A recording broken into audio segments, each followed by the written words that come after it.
Now, sir, are you a helper or?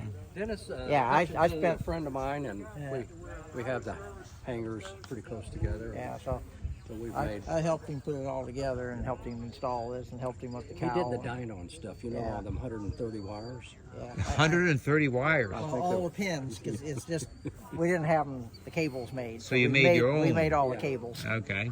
So there's a lot Well, of- you guys are friends then, Yep. and now you're at Zenith Homecoming 2023, Yes. and you built your own plane. This is my third plane. Third plane. I made a 601 with the Jabiru motor, and then I made a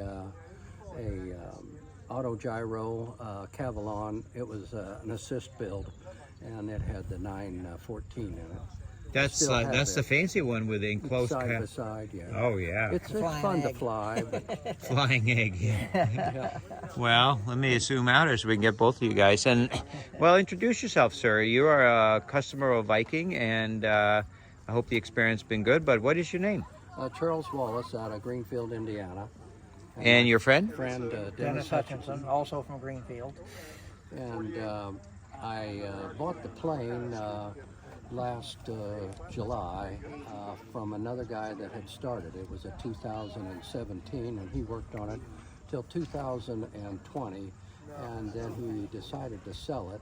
I went down and looked at it, and it looked fairly good. He didn't have any of the frame put together, but he had the wings pretty close, and the rudder and the elevator. And so I asked him why he was selling it, and he said he was getting too old. He said he was 70. So I wondered why I was buying it since I was 76. But I went ahead and bought it anyhow, and brought it home. And then I went to Oshkosh, and that's when I seen you and Alyssa at Oshkosh, and I was interested in the 130.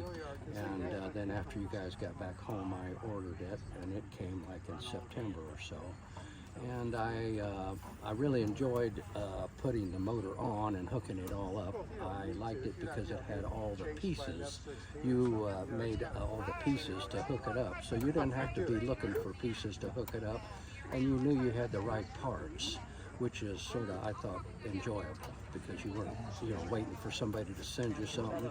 And so it went fairly quick to put the motor on and get it all hooked up and be able to start it and run it, which I like that. And you could fire it up without the prop on it and let it run a little bit. And then I finally got, by the end of December, I had it completed but not painted. So I took it apart, and then I have a painter I rent a building to that's right next to the building that I built this in. So I took it all apart and washed it with that acid and the other stuff on there. And I left and went to Cape Coral, Florida, and spent down there till May, maybe the 18th or so. Come back and put it back together.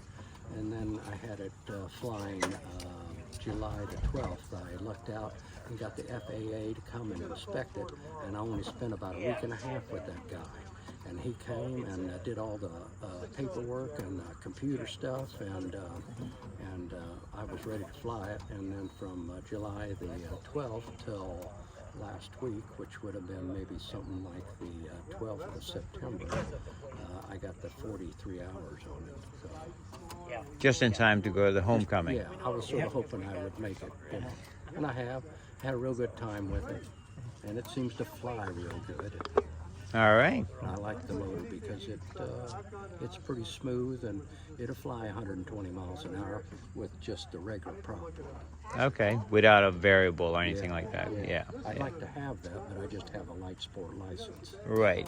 So unless they change that. All right. Well, that's great. And what part of the build did you do, sir? And your name again? Dennis Hutchinson. Dennis, he yeah. picked it up. I basically started helping him put the thing together after that. So I just retired Valentine's Day last year, not this year. From what? I spent 48 years for a civil engineering firm drawing construction plans for highway bridges. Okay. And I've actually got a couple of them down in Florida I did too. Okay, good. I'm in Indiana. The vast majority were Indiana. But You some go of by Ohio. one dentist says, well, I drew that one. I said, well, let's don't drive across it. So, but then you became part of the whole build here. Yeah, well, I'm a serial builder too. He built a 601 from scratch. From scratch. Took 13 PhD. years. Wow. And then he flew it to Oshkosh, and Chris Hines was there, and he's seen it. Matthew that spotted it. And Brought me up to the show center. so when it they was gave in a Chris's magazine. award. Wow. So that was pretty neat. Now, what is your with all this experience with Zeniths and flying that airplane and this airplane now with Chuck here? Of course, Viking is into the engines. What is your opinion Well, about? actually, it's real easy to fly airplane. The only thing we've found to be a little bit difficult, it doesn't quite land like anything else I've had before. But other than that, I really like it. Once we figured out you put Visibility is about phenomenal. 2,400 RPMs on the motor, which is turning the prop about 1,100, it aligned pretty good. Yeah, a lot easier to land then. So you just need a little bit of power. Yep. Yeah. So, but Yeah. How about at Lisside Viking? How's it been? How's the experience been working with the Viking company? oh, you call there and they call you right back or text you. You don't have to wait, a week or two to find something out. No, I really like it. I thought the service was about the best you're going to find. Well, thank you. It's just, some places you might call and never get an answer. Like, Dynon is a big company, and I like their stuff, but you call them and, they say, well, they're going to put you in the pattern. Well, you never get out of the pattern, you run out of fuel and crash, Then about, maybe 2 or 3 days later, they finally call you back. But, they usually have the answer. Well, how about the flight up here? How did that all work out? It was real That's nice. pretty good. A little bumpy. Yeah. Got a little hazy towards the end. I don't have the autopilot hooked up yet, so we flew over at about 4,500 feet, so it was 48, 42, running through there. Well, it's for fun, right? Yeah, oh yeah. Yeah. Yeah, you don't take a nap on it. How about fuel efficiency? Does it use a lot of gas?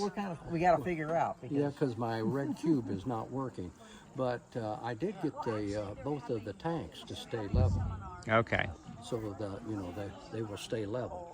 Where you made the turn, where it comes in and goes back to the header tank, where it makes that turn, Yeah. put 2 T's there, Okay. and then a little short nipple, just like a semi truck, so it will run from one tank to the other tank, and so both gauges stay. Okay. So you kind of tie them together up above where it the. makes that turn. Right. It goes Right. back. Good. And that made it so when you could fill one tank up, come back the next morning, they'll both be level.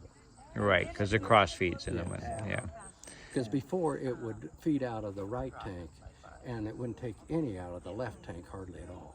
So that's a good tip for everybody that's building one or flying one that might have that issue. It's just right behind you, behind the rear spar, tee the 2 wings together.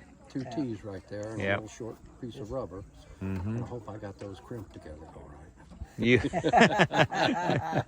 Well, He thank you feels so that low much. pressure. I really love seeing you here. And as you're flying in, you have your nice yellow Viking powered plane. There's another one over there. And the whole row here has seems to have a Viking 150 or the Viking 130, and it makes us happy. Well, I know last year there was quite a few up here too. Yeah. So, Yeah. yeah. All right. Enjoy the show. We will. Thank you.